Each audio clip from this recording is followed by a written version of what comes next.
Thanks. All right, so we can get started.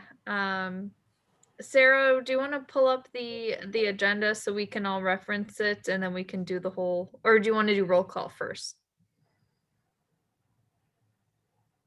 You're I'm gonna muted. mute myself. I can pull it up and we can do both at the same time. Hold on. Share screen.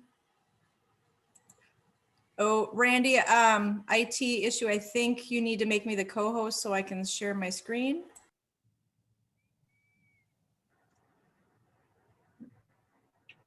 Okay, try that.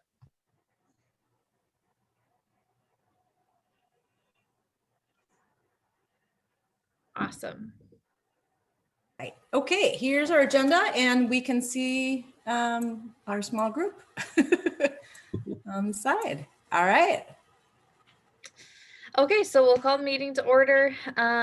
Roll call. Do we want to, let's just go down because I know Brad, Sarah was mentioning you had a new position. I'm not familiar with that. So I'll let everybody kind of give their own quick spiel. So starting with Sarah. All right, I'm the criminal justice coordinator for Dunn County and coordinate all the different work group meetings. And this is one of them. So thanks for joining us. Next in line, I've got Brad. I'm Brad Erickson. I just took the deferred prosecution coordinator position in the district attorney's office. For a short period before that, I think about 7 months, I was in the victim witness office. And before that, I was a probation and parole agent for just about 30 years. So Awesome. here. Thanks for joining. All right, we've got Lieutenant Hagan below. That's me. Not much to say. I've been with the PD about 18 years. I think I know Brad, so. Good deal. And then we've got Director Corpula. I'm Chris Corpola, the Human Services Director. Awesome. And then we've got Randy with Dunn County IT. And I am Brenna Jasper. I am with the Menominee Police Department Crime Prevention Specialist. So we will look at the minutes. I guess if anybody has any thoughts, Sarah sent those out for prior review. So if nobody has anything with those, if we can get a motion to approve. I'll make a motion to approve. I can second it. Thank you much. And that leads us to staff report. All right, thank you, Brenna. Let's see, we did kick off our 2021 CJCC. So we had our meeting, the first quarterly meeting of the year was held on the 14th of January. So we had a chance to look over the work group leadership and our goals. Brenna's continuing on with our communications work group. And I just want to say thank you, Brenna, for your leadership and willingness to continue leading this work group. So we also had a chance to look over our goals. So we're going to go into, that's on the agenda, so we'll go into depth a little bit more. But essentially wanted to really carry over most of the goals to 2021. And then kind of take some of the activities back to the work groups to kind of fine tune some of the overall group activities that we're doing. So more to come on that, but I think that's it for my staff report right now. Any questions? Okay, back to Brenna. Awesome. So next up is an update on past projects, and the first up is the OWI forum. So back in November, it was November, held a forum to just talk about kind of the realities of OWIs and what they can mean, and then have a little bit of general awareness about that. And so overall, the feedback that we got was really positive, in that our goal of kind of educating while also providing a little bit of an empathetic kind of stance about resources available to that message seems to have been received, which is good. I'm just pulling it up really quickly here because I wanted to give an update on the reach that live stream had. So we held it via Zoom, but we had it only the panelists on Zoom, and then we had it streamed to Facebook and then shared across the various pages. That just seems to be a really kind of simple way to streamline things so far. And on our page that we shared, like the MPD page, the reach was 1,600 people with 200 plus engagements. So that means is that more than 200 people independently clicked in to view at some point on our page alone. Now, if I go to, I'm going to try and access the video itself really quick because that was a Dunn County. They were the host. And so I was hoping Krista would be here to give some like in-depth insights, but here we go. So it looks like from the Dunn County discussion today, I clicked into it on accident. Looks like on the Dunn County side of things, there was another 2,600 views, and I can't view their overall reach, but that still, to me, that's a big number of people that we reached at some point throughout that stream. So success right there. Any other thoughts pertaining to that forum? We kind of debriefed it at the last meeting, but any other thoughts before we move on?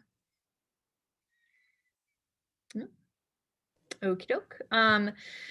Then the next one is poster distribution that sort of follow up on an ongoing project. I have a stack of nice, very nice, good quality pictures that posters that Bill's Distributing were kind enough to print for us for free.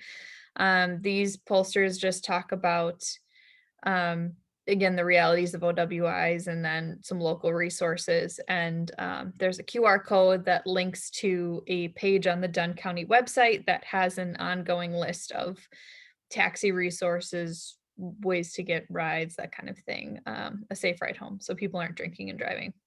So my plan is I'm actually going to be back in the office fairly soon, I believe. And so then once that happens, I'll get those distributed, some of them downtown. And then I believe, Sarah, there were a few others that, like, was it Katie or Chris? Yep.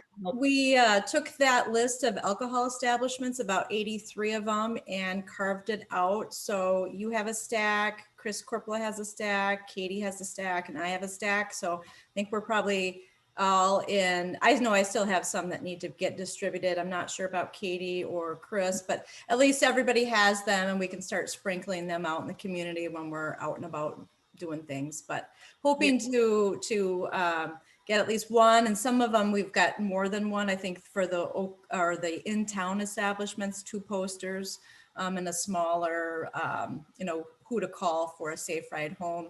But we're just hoping to get those sprinkled out in the community, and folks can start to see that, and really gives an awareness on OWIs and those implications, so people hopefully make the right choice or choose to call a taxi or Uber instead.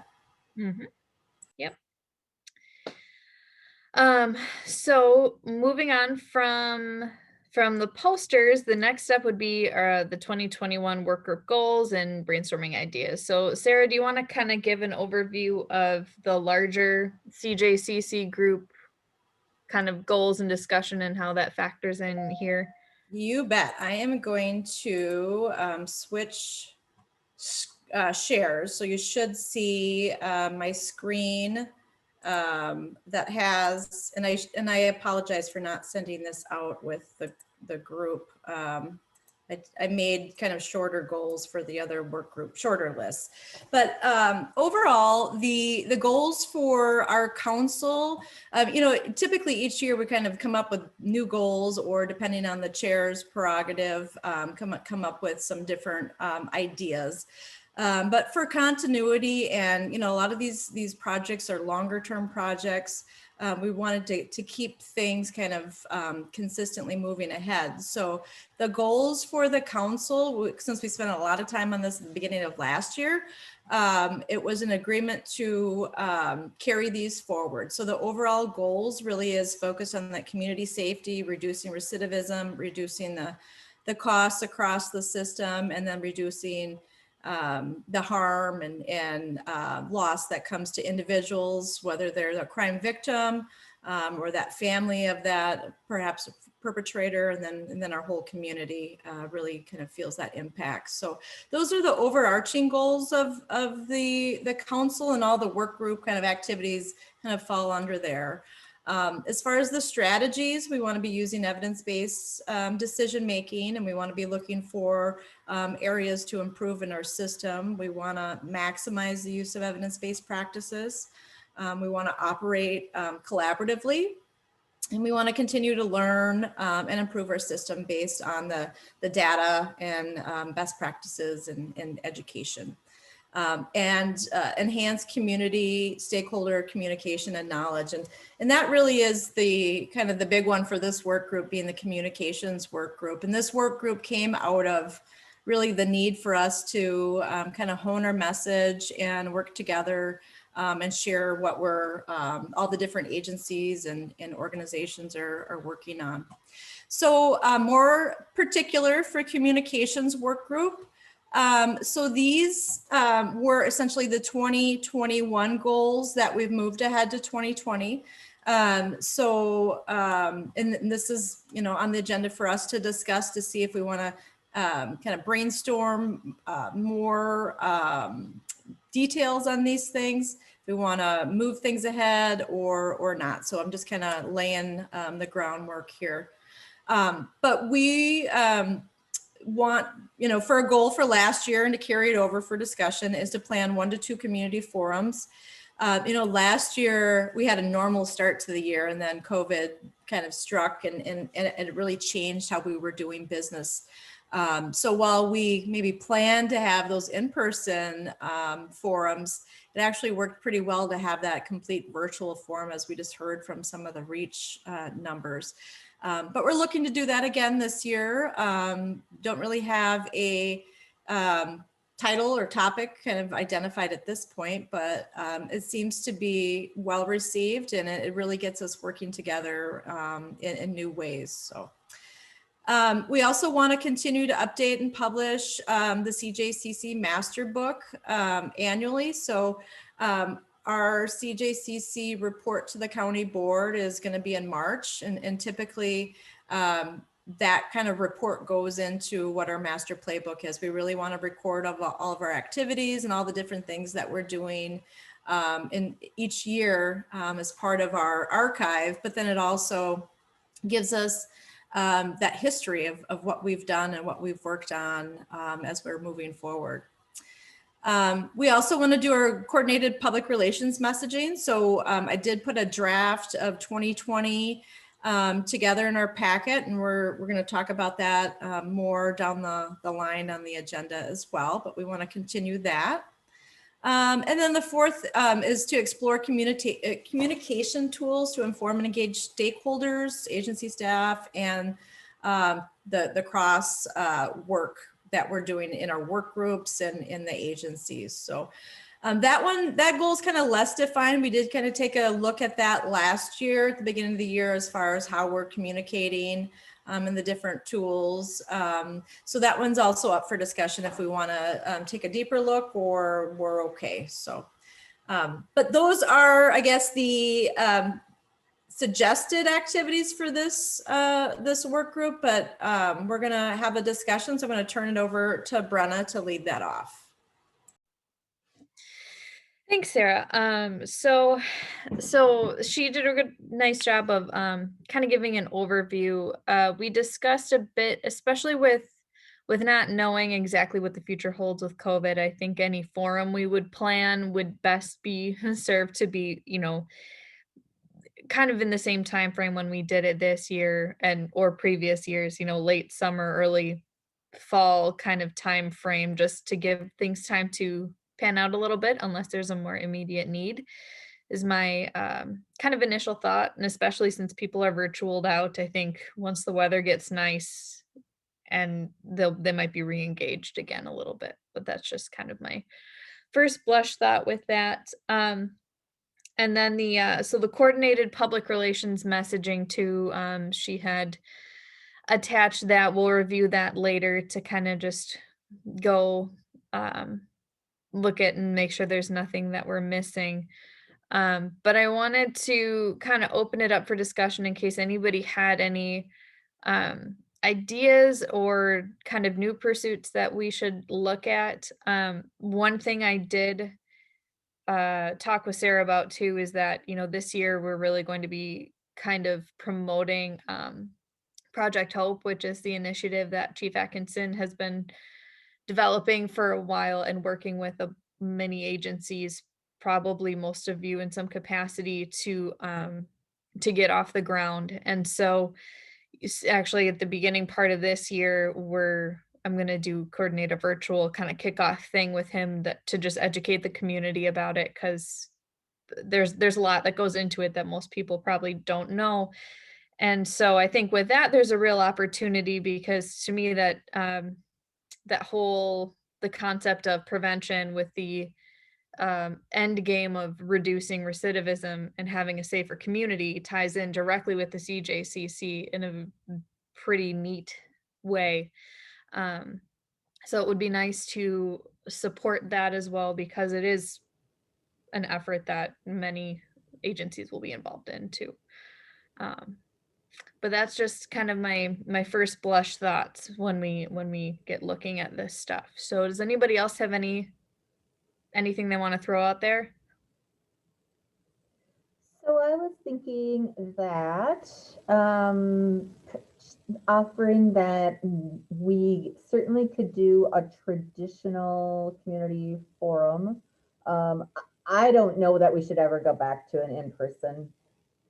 I think setting that up, finding a space, whatever, is a lot of time, and that's not where our major viewership comes from. But I also wondered whether so either with that or in addition to that, I have two other thoughts. Do we want to coordinate doing a community training? So if we wanted to pick a topic, like I know Chief Atkinson had offered, I don't know, one of the 100 zillion meetings that I'm in with him, but I'd asked a question about substance use and the neuroscience of that. And I'm not thinking about like hours long, but if we found various people someone who could speak to something do kind of a live event for 30 minutes or in little dosages or whatever. I mean, I always think we get so much information that crosses our desks because of what we do. But the average person in the public doesn't have access to that and might not be even inclined to go out and seek it or even know what they're looking for. But we could start to be ground level, kind of just informing people about that. And what made me think about it a little bit was at the CJCC meeting. Is that what we were talking about this? Where I think your mic anyway, is about unplugged, oh geez. Yeah, hold on a minute. You're a little bit hard to understand, or it could be my thing. Zoom meetings, my microphone kicks out. At the CJCC meeting, we were talking about doing some education in those sessions as well. And then Aaron, the new person from probation, said, he would be willing to do one. And then he said, do you have ideas? And I'm like, basic probation process. I don't think even within our group, most people would understand what happens from sort of the get-go of someone coming into the probation process. So that's one thing that I was like, could we think about? I know we've had some people who, I think like we paid, I can't remember what. I want to say we paid like $1,800 for Carol Ackley for like 3 hours or something, maybe she'd do 30 minutes with us for whatever. I don't know. Yeah, that's an $500 or interesting idea. And because we are doing things virtual, we wouldn't necessarily have to pay for the travel and all that we did with that, how much we paid before. So exactly. So that's one idea. And then the other is pushing us to, okay, so Brenna gets to be the youngest, and I would have given Brian credit for being younger as well, but if he said he's been doing this for 18 years, then he falls out of the young category. But we also, if our reach is to young, trying to reach some younger people as well, I'd encourage us to really think about how we can maximize using things, little short things like, even like TikTok, little tour of the judicial center. I don't know. Things that people don't usually get to necessarily see or be a part of, but not define people's confidentiality. But I don't know. Is it possible for us to get a little look of what it looks like inside the jail? I don't even know if that's possible. But when I went on a jail tour, that was interesting. Or the communication center. There's just so many pieces of it that I think that what you're really trying to do is, I would say what we're really trying to do is pique people's interest to want to know more, and to just do little short blurbs out that just are around that, informing the public kind of stuff, because we're getting good we're getting good cross contamination out of that. Mm-hmm. Yeah. I'm rewinding a little bit to your first point because my brain is there. And so it just got me thinking, and maybe that's like a twofold idea. You have maybe some informational videos that are developed for like internal use within the agencies, and then some that are, speakers that are, Yeah, good point.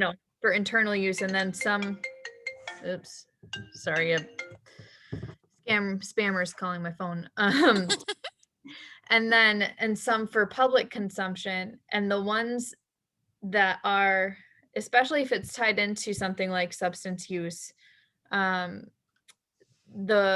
know there's a variety of funding that can sometimes be available through the Dunn County Partnership for Youth to hold an educational event like that, where, potentially I would have to check on the timing of when that stuff typically becomes available, but we might be able to potentially get something like that funded and kind of hit a few birds with one stone if it's tied under, say, like Project Hope, which is like, if it's through the Marshfield or the Northwoods Coalition funding, they're already kind of familiar with it. So like, interesting. Okay, so that was where my brain was for number one. And then number two, do we know, so does the county have other social media channels other than Facebook and YouTube, I guess, but Instagram, kind of the Instagram page, Facebook, YouTube. I don't believe they have a Twitter account. okay. All right. Yeah, that might be a Krista question as far as like, what other things for the county, because that's kind of the caveat with any type of thing we would produce, since this is a county-wide effort, it would need to come from the county and then be dispersed amongst the other Sure. agencies. So, but that would be a Krista question for sure. And then the other thing I forgot to bring up too, is an endeavor that I'm kind of looking into that would mostly be for Menominee, but it could serve the outside area, in that developing some kind of a program where we would have vouchers that we're able to provide to the cab companies to get people safe rides home in case of an emergency where like they absolutely cannot be relied on to get themselves home safely, and they're, nobody is with them kind of thing. Officers do that a lot informally, where they just will pay a few bucks to get somebody home. But I guess the cab companies lately have stopped or have been hesitant to respond for those types of situations, because sometimes the person vomits in the back seat or becomes combative or whatever, and so it winds up being a greater expense to them to do it. So if we can develop some type of program that involves a little upfront payment that like factors in those issues, where officers can have maybe 1 or 2 vouchers to use per year, like in the most dire of circumstances, hoping that a cab company or maybe a couple would be willing to work with us on that. So factoring into this group, that ties into more like the drunk driving prevention aspect. And I know we're kind of moving into new territory, but I just wanted to throw it out there too, because you guys always have really good ideas and thoughts on stuff like that as well. Well, and that seems like another actually optimal thing for us to hit up like Bill's or the other distributorships for. Yeah, that was You know, what I thought too. Their Bills is so great. I mean, they're just very giving and wanting to help be proactive. So, but yeah, if you guys know of anybody else that would be supportive of something like that, let me know, and I'm gonna start knocking on doors here. yeah, I mean, typically, you'd hope that you could, hit up some of the establishments, but granted, they're all in kind of dire straits, so you don't Yeah. want to do that. But, but yeah, just to think about. And it might not, I mean, it could be Bills. There's more than one distributor that serves if you look at the liquor distributors as well. So not just the beer. Yes. Yes, that is correct. Okay. And I would just add that, we've got the CJCC has that alcohol initiative, which really is more of that educational piece, but just really recognizing that alcohol is still one of the main drivers of kind of the crime problems that we see in Dunn County. So I think this falls in line with that perennial discussion we're having on OWIs and being safe out there. So it does make sense. And we could potentially also see if we could get some sponsors of the program by different agencies if they wanted to be, kick in something where we can promote them as well. And then there also could be just funding through maybe DC, the Dunn County Partnership for Youth, or some of the community grants, or there's, Lions Club, all the animal clubs out there that occasionally have some grant opportunities for, some nominal amounts. But I think a nominal amount could go a long ways with a program like this. Yeah, I mean, I think it's it's like $5 or something for a ride if it's within Menominee. So not that expensive, but when you factor in potential vomit cleanup and things like that, I get it. So, but it really wouldn't. It would probably be just a few $100 that would, be able to kick this off for a while. Yeah, so I'll keep you, as I'm kind of reaching out to folks, I'll keep this group informed as to the status. And if you hear of anybody that might be interested in supporting that, just send them my way and we'll explore it from there. Okay, any other thoughts before we move on to looking at the coordinated PR messaging? Okay, hearing none, we will move on to that. And then Sarah, I believe, has that set up in a separate document, if you can share that.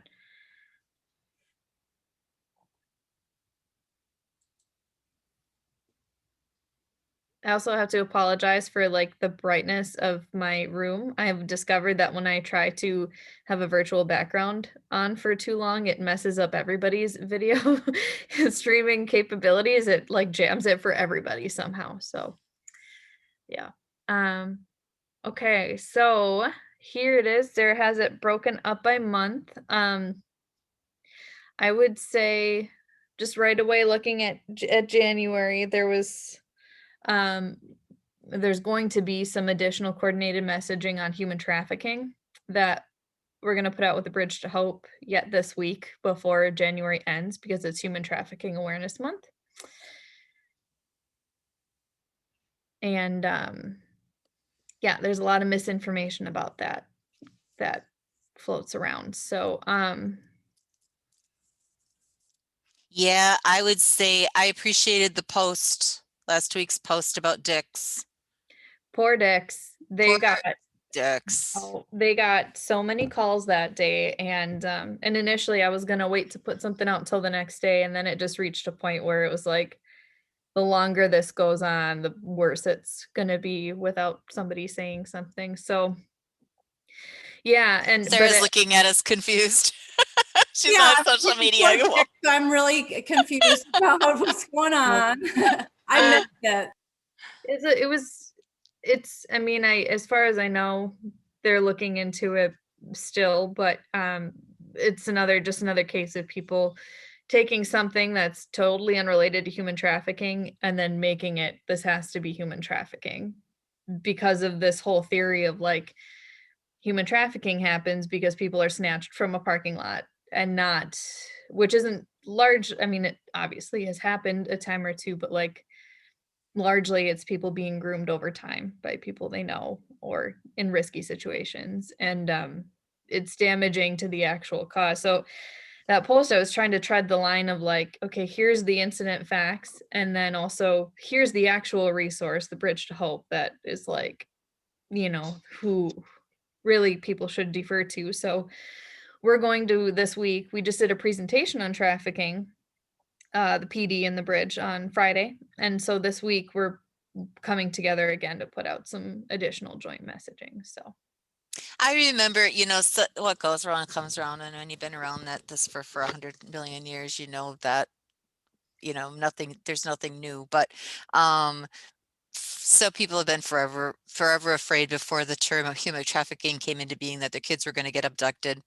And there used to be things that floated around, mostly on the internet, but about like through emails and whatever, about your kids being abducted. And somebody said that there are about, there were about, so same thing, most child abductions are from a conflicted partner relationship, where the father or the mother takes the kid, kind of thing, or whatever. But they're like, and they're like, I wanted to say at that time, there were like 50,000 of them annually in the United States, which is a significant number, but only such a tiny percentage of that were actually stranger abductions. And they're like, if all 50,000 of those were the case, like everybody would know somebody who had a stranger abduction. So, but people don't apply logic very well. Well, and what we've seen a few times is that when posts like that pop up here, it hasn't had, like, there's been previous like allegations of stuff that has happened at Dick's, and in speaking to the managers, there's nothing on store video that reflects what is reported to have happened at all.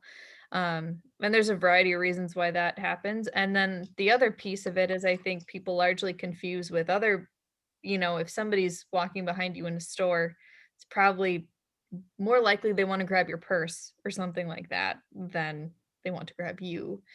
Or, maybe they're having a mental health crisis or something. So it's not to say that suspicious activity doesn't happen in that way, because it totally does, but it's just everybody jumps to human trafficking because it's the like trendy thing right now, and it's a huge problem, but it's just not reflected in that way normally. And that was in this presentation we coordinated. It was for a number of Stout employees. I don't know, somewhere upwards of 50 that were there. And that was a point that the gals from the Bridge made too, that I was very glad that they did. Especially given the timing. It was seriously a day after all of that happened. And then they were getting calls on that too. So. And it's the age old, my uncle's neighbor's brother's wife's nephew had this experience. It's like, all right. Yeah. Yep. But anyway, that so seems to be a really good topic, just to provide some education and awareness, and right, because I think there's the disconnect between the reality of what we see and maybe what people think, or that media presentation of things where it can seem like we're in a not safe community because these things can go on. But the fact is, it's pretty rare. I don't know if you guys have seen it. I don't have cable, but there's a show that plays all the time about missing kids. Mm-hmm. And to Chris's point, I think the facts show it's mostly parents or estranged parents that are related to that. But if you didn't know that and you watch that show once a week, you'd think that all the children are missing or abducted, and that's just not the reality. So I think anytime we can provide some education to make our community stronger and give them that, the information that they need to make a appropriate report, I think that's a good thing. And yeah, that's one of them. I didn't hear about that, but that sounds like a good topic to cover. Yeah, and really it's just pointing people to the true experts, which are the Bridge to Hope and Fierce Freedom, in that way. But so hopefully that'll be out throughout this week. So from the county side of things, maybe I'll reach out to Krista and just see if she could give it a share as well, to have a little bit further reach.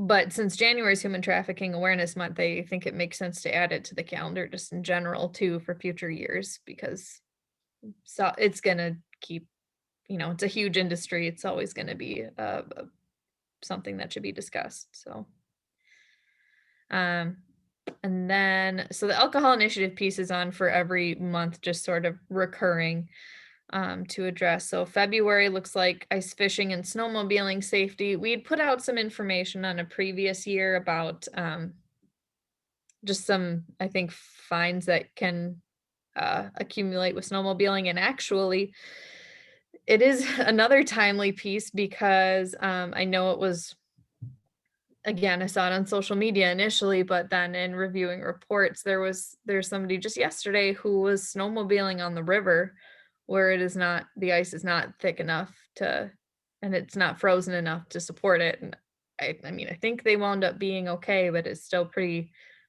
dangerous. And so, and beyond dangerous, like just not, just a bad idea. So if we can put that out or have something drafted to put out within the maybe first week or two of February, that would be pretty timely, I think. Yeah, I can take a look at what we did before. I think Katie put together some info on the fines and fees. Yeah, she did. So we'll look to kind of dust that off and put it back out in February. Okay. All right, and then March, National Deck Day. It would be nice to, because now we've had the deck program for a while, get some maybe just preliminary statistics on that, to just, how many cases there have been in a few years, just to show kind of the reality of the situation. Again, that's also something that ties into Project Hope too. And then the county board report, which you had talked about a little bit earlier with the manual. And then April, wow, April's stacked. So it looks to me, and this kind of ties in with the trafficking thing too, when it comes to like sexual assault, things like that. I'd like to refer back to the Bridge or to other agencies that we partner with, that we can support through sharing their message. And so maybe Alcohol Awareness Month, we see if Arbor Place is going to put something out, or well, in all those places, like for Child Abuse Prevention Month, I mean, all the major national organizations put out toolkits. So there's always stuff to scoop up to use. Sure, that would be nice too.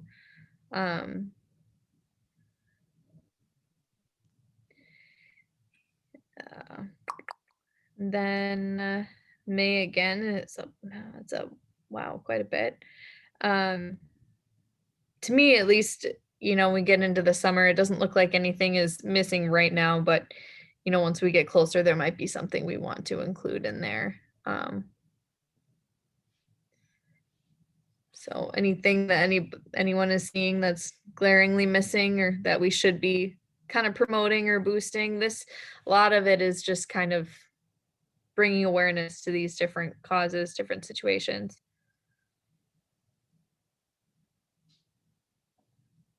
National Night Out. Does anybody have to figure out if that's going to happen or not? Oof. And then There is going to be another Battle of the Badges blood drive, and I think that it might be earlier. I think it might be in May or June, actually. So, but it won't be October in all likelihood. So you can probably take that one out. Who won anyway? Fire. So yeah, we got to fix that. Those fire guys. Did they win by a lot? It was pretty close. And then there were some signups that were no-shows that I think would have gotten us some extra points. But then they wound up getting by like a handful. So it wasn't like 1, but it was not like 10, you know, it was Okay. somewhere in the middle. I did my part. Yes, you did. That was excellent. All right. So then November, food for fine. Okay. So all of our stuff is there. It would be nice to, does Becca Merrifield come to CJCC things? No, she's been invited to this work group and then she still is on the list for this group. So I'm not fully aware of how much she's tapped into what we're doing, but she's on the list. Okay. I might try and connect with her because it would be nice to, you know, if they're looking at any kind of, you know, social media pushes or promotions or anything like that, get that looped in. I mean, I know they have stuff that they do with the canines and She things has like been that. working from home a lot, Brenna. So I don't know exactly what her roles and responsibilities are all the time, but she does work from home quite a bit. So I only Okay. recall seeing her come to one of these, maybe 1 or 2 of these meetings. So Okay. Yeah, that's correct. Yeah, she had offered to help with some like logistical kind of back end stuff with Shop with a Cop in the future. So I kind of feel like she might have an interest in some of this, but it would be valuable to have someone from the sheriff's office that can speak to some of their. Yeah, she's one that Sheriff had identified for this group, but I think just because she is, you know, law enforcement, a different schedule, I don't know that this always works for her. So Right. maybe Brenda, if you want to reach out to her directly, and I'll just also reach out to her that, you know, we want to get her more involved if she can. Yeah, for sure. That sounds good. Anybody have any thoughts on the calendar? Anything missing? Anything kind of updated as it goes is what we've generally been doing. But okay, hearing none, I think we're good with that. And then next steps. So we kind of hit on a bunch of different things. As far as next steps, Sarah, do you have an idea from like the larger group on you know, what they would need? No, that's just really for us to kind of start to think about what we want to put in place for our next meeting. And so it's just kind of a conversation starter. But I think with this work group, really, what the activities get reported back to executive next month. So we've already kind of talked about some of the goals that we want to work on this year. So I think it's just a matter of what we identify as next steps. And then we also wanted to talk about our meeting frequency as well. Yes. Okay. So looking at next steps and as far as the PR messaging, a lot of that stuff is just kind of done independently and then shared between the agencies. It would be that master playbook update that would need to be done before March. Getting the posters out, and then once they're out. So Sarah and Chris, when you guys are dropping them off, could you do like a selfie or a picture or something? Oh, absolutely. Okay, you know, mask on, of course, because Of course. and then Katie too, if you wind up talking to her, and then we can do a little bit of a push with that, saying look out for these, etc., etc. Do you need a selfie of somebody taking a drunken Uber ride home? I probably could handle that too. We'll stick to the posters for now. All right. But we'll try to have that, if we can try and have that done maybe within the next couple of weeks here, just to have that one checked off the list. And yeah, in the meantime, I'm gonna start looking into that the cab thing, and then exploring the idea of bringing in like a featured speaker. Do you know, Sarah, there was some talk with some of the groups about doing kind of a video along those lines, not as like a speaker, but like as a, here's an update on our group. Do you know if that is going to happen, or is that tabled for the moment? Are you talking about the videos for law enforcement? I think so. Is it from DEC or? No, so DEC was going to do a video. They decided to have other priority areas. Okay. But we are still looking to do a quick training video on the proxy and then the pre-charge diversion. That's been out of the EBDM work group. And then with Deanna leaving and Brad coming back on, we just want to wait for staff to normalize there. And then we'll have to figure out who's going to do that video, if it'll be Brad or Andrea on the pre-charge diversion. But that's more of a specific defined project. Okay. So just in terms of laying things out, I think the speaker idea is interesting to explore. I would want to have an idea of what kind of funding might be available, if that would be a potential issue, before spending a bunch of time looking into different speakers. So if we can maybe explore that, and if you could get the approval or okay from the exec to kind of look into that, I think that would be really interesting. And a nice kind of bigger project that we could focus on this year. Because last year, I think the virtual forum was sort of a bigger project just because we hadn't done it. But now that we've done it, it's really pretty easy. I think we can, I think that I can cough up some funding. Okay, cool. Ballpark, do you know how much it might be? Like, Well, I'm just thinking about the fact that we were able to, I think Carol was like just under $2,000 for a whole presentation. So I'm thinking, and I mean, I think about like the first line of thinking that I'd think about is, do we have someone locally?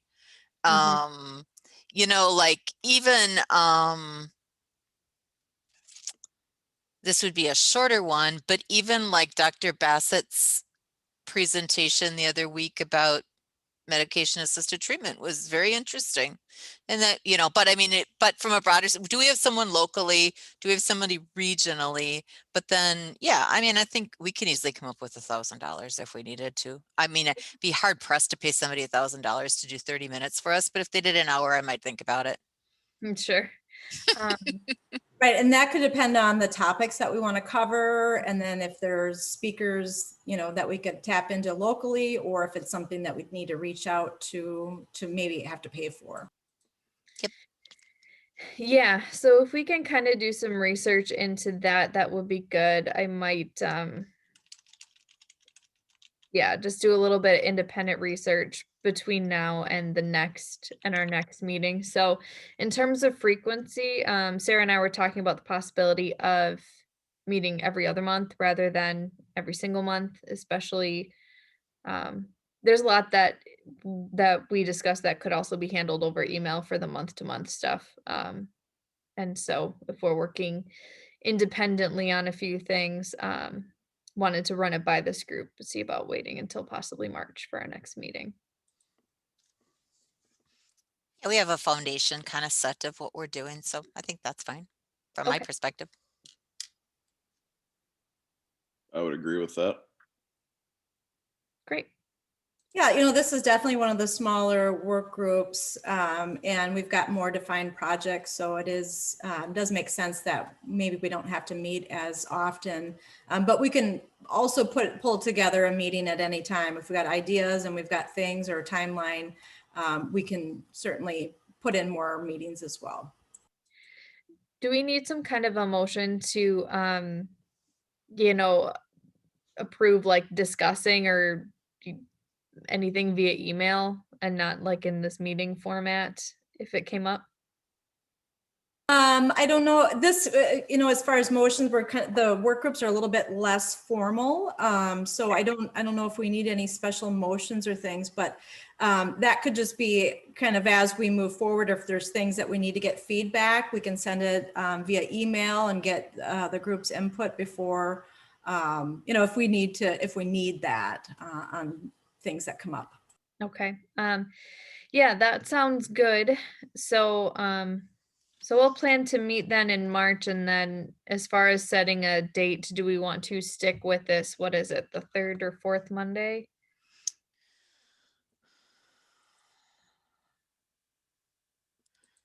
I always have a conflict. I chose this conflict over the other conflict for today, but I always have a conflict on this date Okay. and time. Not always on every Monday, but just this Monday. These Mondays are also the Health Done Right Steering Committee meeting. Oh, sure. Okay. So this is 1, 2, 3. So this is the 4th Monday. Does anybody have The third any other Monday is availability? good. Second Monday is good. Yeah. The first Monday again kind of gets to be a conflict, although it's a movable one if needed. So Okay. What are second Mondays like for folks? So I would have a conflict at 11, but not at 12 on the second Mondays. Okay. I'm a month to month type of person, so it's my schedule's different every week. I never know what to expect. So just schedule it, and if I can make it, I'll make it. Sounds good. Noon at the second Monday works for me.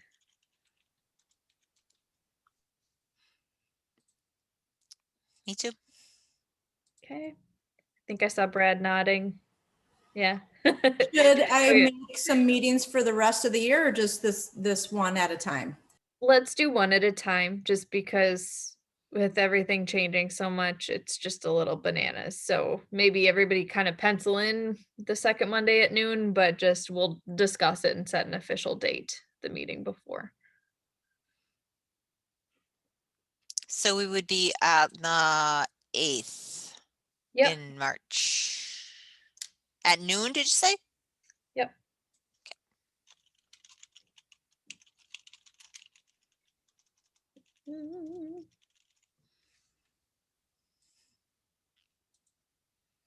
All right, I'll send the calendar invite out on that one. Okay. All right. Any last anything? I would just add that if folks have good ideas that pop into your head, just go ahead and shoot Brenna and myself an email, and we'll add that to our list for our next meeting to talk about. Okay.